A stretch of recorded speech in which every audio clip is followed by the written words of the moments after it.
Hey guys, what's up? Hope you had a good week. I am excited to get into this new section that we're going to be working on in Final Cut. This next couple of lessons is going to be centered around what it looks like to make some kind of video graphic, or um, we may even get into combining video with other moving things. But basically, I just want you to understand how to build layers, how to use keyframing to control them, what different parameters to keyframe, and how to achieve the desired outcomes that you want. And I think we're going to play with blending modes a little bit, which is a little weird. I still don't understand it fully, but I do know how to get what I want, sort of. I know it when I see it, and that's kind of how this runs sometimes. But for those of you who don't have Photoshop, I do want you to understand that there's a difference between like pictures and Photoshop files, and the different like layers that can go into that, or like things that you can export from Photoshop, like PNGs. PNGs are what I'm gonna need to use for these. So I'm actually going to build those for you first. I'm gonna kind of show you what the pieces of what I'm about to make are before I make it, so that you can understand that moving forward into the next couple of lessons. So let's dig into it. I am going to probably make something from. Okay, yeah, I did this already. I've used both of these two in different things for the Worldview conference. So I'm going to just make one of them, make something from one of them. So while this is opening, basically what I'm going to do is, because Photoshop works in layers like this, and I want to isolate and use the separate layers for different things, I want to be able to control them individually. I need to separate them all from each other so that I can apply different things to them separately. So I need to isolate them each and then export them separately. So what I'm going to do is I'm going to basically turn off. If you look over here in this area right here, this is your layers for your project in Photoshop. And basically, if you turn the eye on and off, you can pretty much control what you see and don't see. So what I'm going to do, you'll notice that these layers also can be built into folders. So if I turn, so this layer is just the world layer. This is the text. This is the texture, and this is just the background. So it seems like the background is just a black background. I think that I can make that on my own, so I don't need to worry about that. So let's start with just this layer. If you zoom in, you can actually see what's going on here. It's just, it seems like it's some kind of scratch layer or some kind of like isolated scratch texture with the opacity turned down a little bit. Yeah, opacity is down to 34. Compound path. I'm not sure how all of this was made, but I do know what I need to do to get it to do what I want it to do, if that makes sense. I do have things similar to this, so I don't necessarily have to have this exact thing, but for the sake of this, we're going to use it. So now that I've isolated just this texture, you can see what happens if I, let's move that, let's see if we can move that down a little. Oh, okay. I'm just gonna stretch this out a little bit so it fills the screen, or at least it should. Okay, there's some kind of border around. Maybe I'm just seeing things, I don't know. Okay, so you see the checkered background in the back. That's how Photoshop lets you know that there's a clear background, or there's basically nothing but what you do see that's not checkered. So all this like little gray scratchy stuff that you see on the black now is the actual layer itself. If I turn it on and off, you can see that that's what I'm doing. If I turn on just the text, it's really hard to see the outline layer. If I turn on the world, you can see that. So what I'm going to do is I'm just going to turn on the layers that I do want and export them individually. So what I'll do is I'll go to quick export as PNG, and then I'll choose my location. So this is what I'm going to do for you guys is I'll just call this PNGs, and we'll do texture for one. So we'll turn that off. And now I actually want, okay, so let's turn this background back on. So here we have layer 3 here. This grouped layer 3 is all of the text. So let's figure out where the individual layers are. Whatever that is. I don't want that, so I'm going to leave that off. Okay, I don't need that at all. Okay, so here we go. Found it. It's inside this group folder. So I'm actually going to turn off the background now. Now that I know I have this text in the image, I'm going to export it again with the background turned off. And then I will name it outline text, just so that I can keep track of everything when I get it over into Final Cut. So let's double check. Okay, so layer 4 is the background. And this seems to be just the yellow text, so I'm going to, I'm just going to call it text. Now I need the world as well, so I'm going to turn on the world and make sure that nothing else is on. Okay, we're good. So last thing, world. Okay, so I have all my individual pieces now. So what I'm going to do now is build that back up in Final Cut as after I import everything. So let's bring up Final Cut. I'm going to import some stuff. It's technically not footage now. Let's go find it. It should be in my not my downloads, my Dropbox. Dropbox video. Videography class, project 6, PNGs, there it is. Okay, so you see all of these are PNGs. Final Cut will just assign a length to them, but since they're just images, you can stretch them out as much as you want. So let's go in and look at, okay, so let's put this in here. Actually, let's make our gap first. What was it? Option W. Option W. So now I can move this around as much as I want. So now let's grab this and throw this on here. Okay, cool. Now my question is there really any kind of background there? So here's something that helps me when I'm trying to build stuff like this. You can go into your generators. Over here you have your project, like actual stuff that you're working on. You have like an index of things in your computer that you can find. And then you have the built-in titles and generators in Final Cut. So I'm going to go to generators, and there's a special one here called custom that you can actually throw down here, and I'll show you what it does. Here in publish parameters, you can actually click this color box and change the color to whatever you want. And this is great for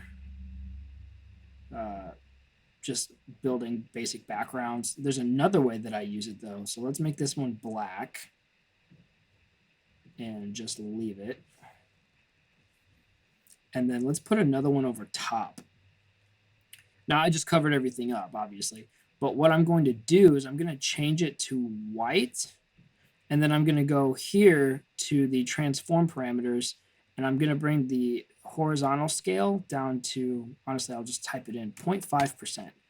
And this will create a guide for me. Like when you're shooting with your camera or on your phone, even, you can turn on a grid. Well, you don't really get that in Final Cut. So sometimes I'll just make my own little grid to make sure that I've centered everything correctly. So I copied that and pasted it, and I'm going to change the X back to 100, and I'm going to change the Y to 0.1. So now I know if it's centered or not, which is great for me because sometimes if you bring in, like let's say this graphic was made in a 4:5 ratio, it wasn't a square.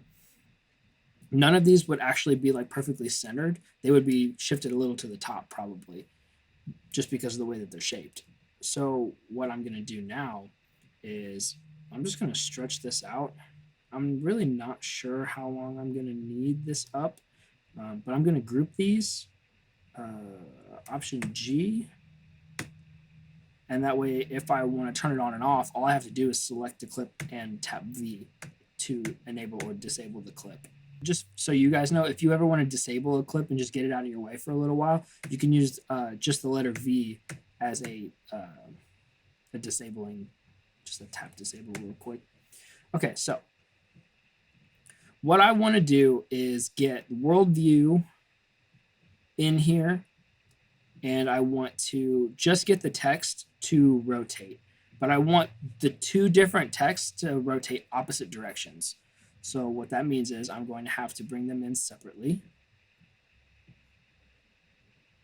Luckily for us, since it was all built in square, we really don't have to do anything to move these around, but you can. I'm actually noticing now, I think that it's slightly askew. It seems like this side right here doesn't have as much space. So I am going to shift both of these over a little bit. So let's grab our X position, and I'm just going to tap it over until I feel like the circle is more even. So literally like 3 pixels, and I think we're good. Maybe 4.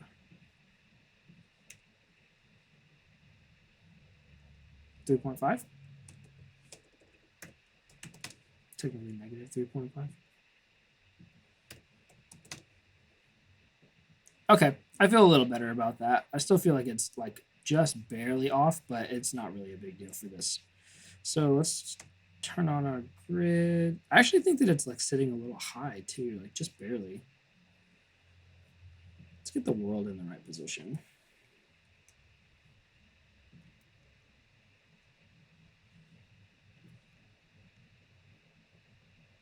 Okay, so now let's get the text to line up with that again properly.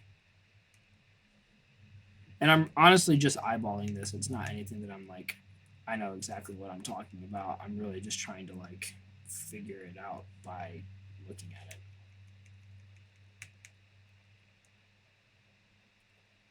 I think that's good.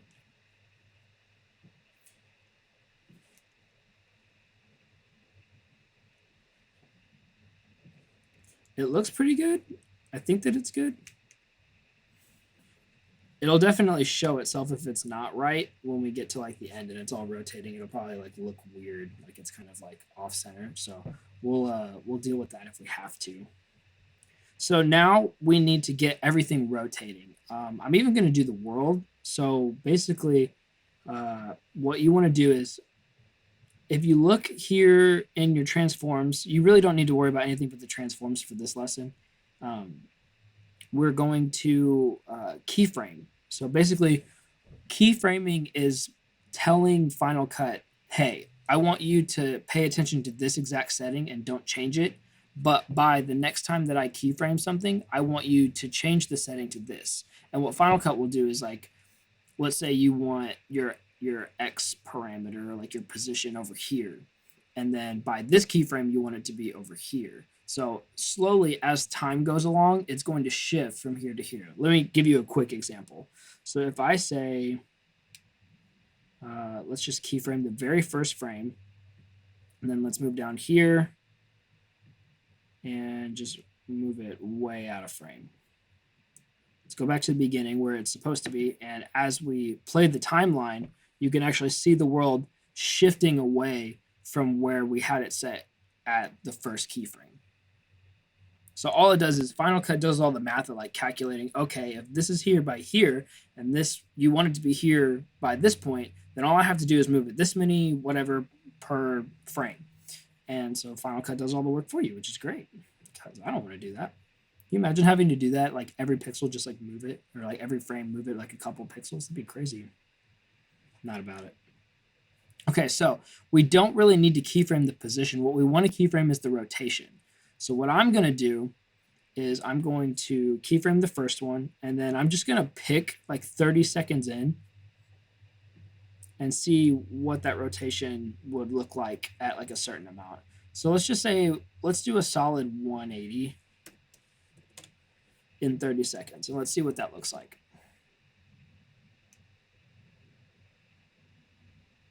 It's kind of slow. Okay, so let's see what 180 looks like in 15 seconds.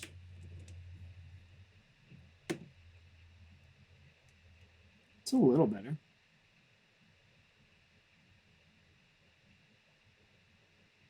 Still seems like it's moving kind of slow. Did we make proxy? We did make proxy. We're using proxy.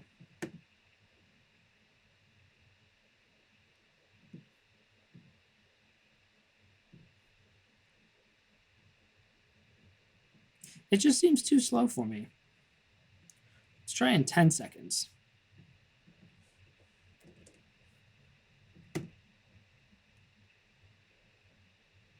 Seems better. I think what's happening is my computer's just doing a lot, so it's kind of glitching out. I'm losing frames.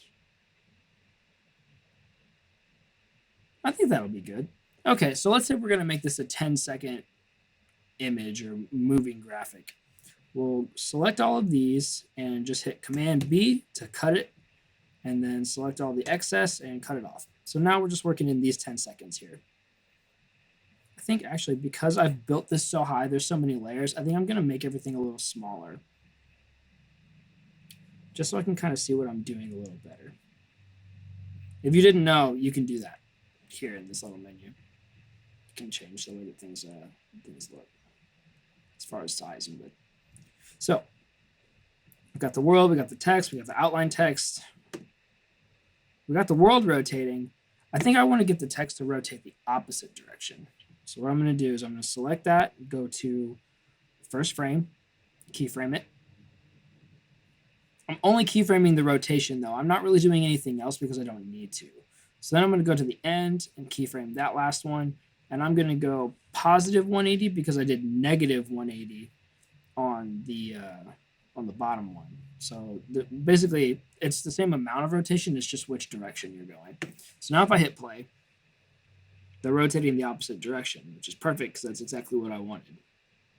I will admit, though, it does seem like this is off-centered a little now. So I think I'm going to move this. Oh, I didn't want the world. I want this text.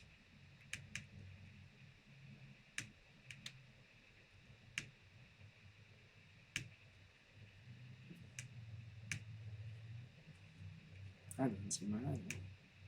This is tricky. I don't remember being this picky about it.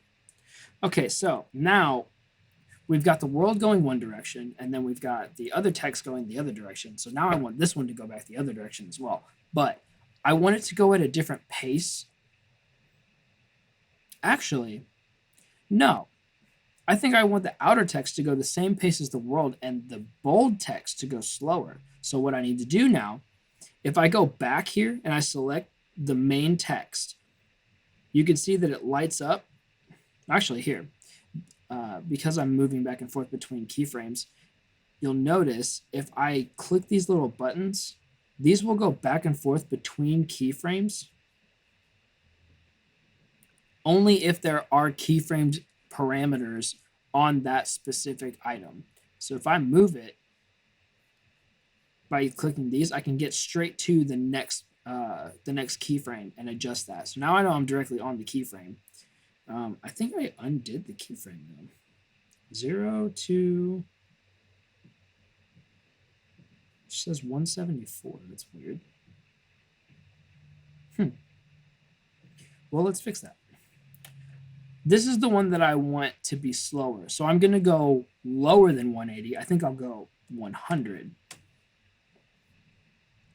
And what that should do is make it move a little bit slower than the world is rotating. Now I'm going to take the outline text, I'm going to select it, move to the beginning, keyframe the rotation, skip to the end, keyframe the end, and then I'm going to go forward. I'm just going to go positive 180.